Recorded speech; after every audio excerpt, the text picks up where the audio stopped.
Hey, how's it going? Good to have you back watching Playing God, the game of arting. I thought I'd do art from one of my visually favorite games. Well, favorite in general. Child of Light. Here's Aurora, your child protagonist in this watercolor magical world. Child of Light is a really beautiful game, so I was really happy to work on her. Yeah? Come on. So, if you look really closely, you'll see faint lines in the back. Before recording, I gave myself a vague idea of what I wanted to do, made sure I could do that pose, because it'd kind of be embarrassing to come in and just, trip up. It'd be like falling flat on my face, and I can't exactly have that. Feel free to ignore that, because I'm going to do everything again. So, I start with the line of action. Now, Aurora wears a skirt that hides a lot of the form. Even with that, I draw her hips and her legs anyway to keep her in proportion. I, of course, have to move pieces around in the end, mostly her limbs and her skirt line. I actually really wanted to give her a long-ass skirt even though she doesn't actually have one that goes down to her feet, because I thought it'd be cooler, but I'm gonna try to stay true to the character in the actual game art. To be honest, my favorite thing is working with large flowing shit, so I really adore doing her hair. It's just so freaking fluffy. That's what the swirls were to enunciate the fluffiness. Her skirt was also fun to work with, but not nearly as fun as her hair. I will go gaga over that hair.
I didn't really go into sort of detail, especially not fine details, leaving all the designs and doodads to later, because I'm already going to go over this sketch with final line art. Why would I bother getting this scribble messier than it already is? The cutest part of this sketch is our friend and guide Iniculus, the teardrop-shaped blob your cursor takes control of. He's easy to do. Make a silhouette that's in his form, then erase the center to get the line art, and then draw on his face. He's adorable.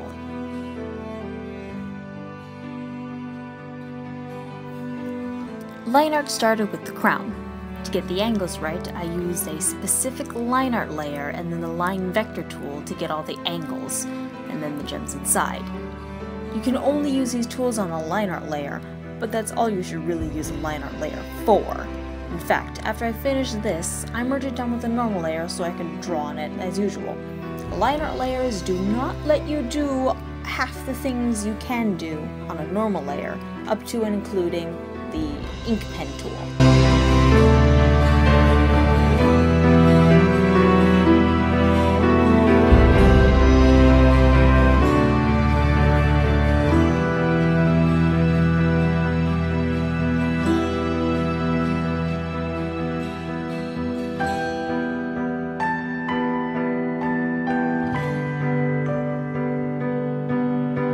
I've been experimenting on different ways to do my line art, and so far I like using a mix of stabilizers and sizes to get the effect that I need. Like Tori, I'm also trying to wean myself out of using the high stabilizers, though my method is less of a gentle weaning and more of kind of a punch to the face. I've dropped from S7, which is the highest you can go, down to 4 sometimes. It makes a few things easier, like certain arcs, such as the edge of her skirt or the curl of her hair. But some things, such as a really long looping line, will probably need a higher stabilizer because you're going to be trying to do that exactly for a long period of time. Also, I've taken to selecting my drawing area, like the outside of the crown for instance, to give myself a nice clean workspace. That way I have less I need to erase later due to crossed lines. It's just things to make your life a little bit easier, to be honest.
Aurora is in a very beautiful watercolor game, so instead of filling in the shadow with the bucket or the Alt-Delete, I went over it a few times with the brush tool until it had a textured block. Then I temporarily changed the line art colors. Just for visibility's sake, mind you, I'm going to change it into an actual harmonious color later. And then I started selecting parts of her to take shadows away from. It makes your life a lot easier than just going in and messing around willy-nilly. If you just, select the face, for example, and carve out the shadow where the light falls on her face rather than just going in and zooming in very closely and erasing that away. If you notice, I started actually using the eraser when I do this sometimes. What I've done in the past is, of course, use the brush tool because I like the effect it gives. I like the feeling of it. But the eraser's it's easier. When I do, I lower the density. That means there's kind of a fuzzy edge rather than a strict hard line. It softens the shadows a little bit, which means I can mess around with the edge more if I feel the need to with either the watercolor brush or the blur tool. Unfortunately, I often forget to do this. I did forget multiple times here to lower the densities, since I've only just started implementing the eraser on projects like this.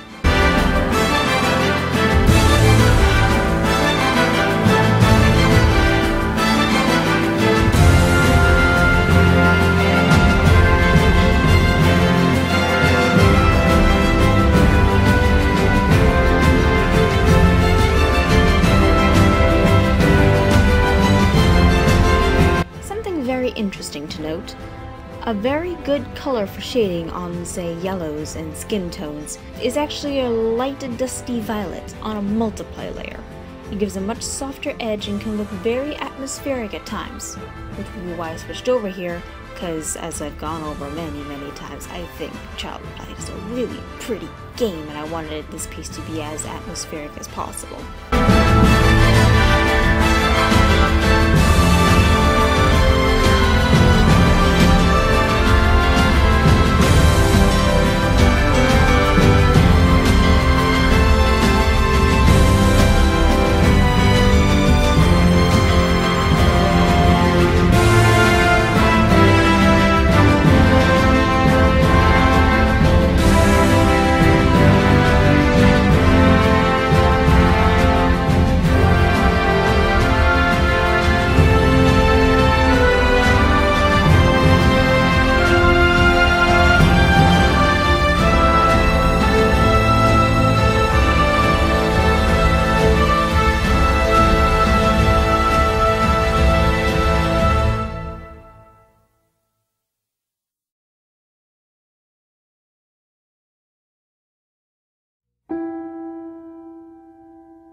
For a background, I went with something simple that played with the transparencies, of course, but also reflected the background elements of the game. You often have her flying, sometimes in a beautiful multicolored skies. I went with, different shades of blue because that's just the easiest to use. The snow-like white spots are just an extra atmospheric touch, just soften it just that little touch more. The red spots flowing away from her are actually in-game canon. When she flies, Aurora leaves behind a short red trail from her hair. Yes, I think it's really pretty.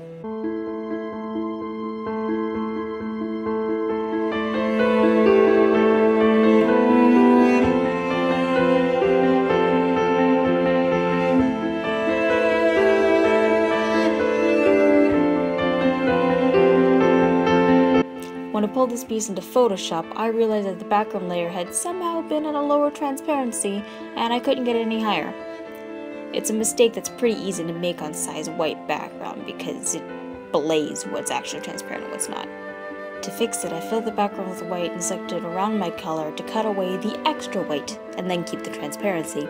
I checked it afterwards, of course, just to be certain no strange cutting errors messed up the entire picture as a whole. And that's it for Aurora. I've really enjoyed working on this. I absolutely adore this game. I plan on doing a lot more pretty game art, unless you want to see something else. You have to tell me, though, in the comments. Please and thank you. I hope you've enjoyed this. Have a good day, or night, or afternoon, or morning, or evening. If somehow you're in a pocket dimension that has none of these times, please take us with you. I'm very curious to see what time you're perpetually stuck in.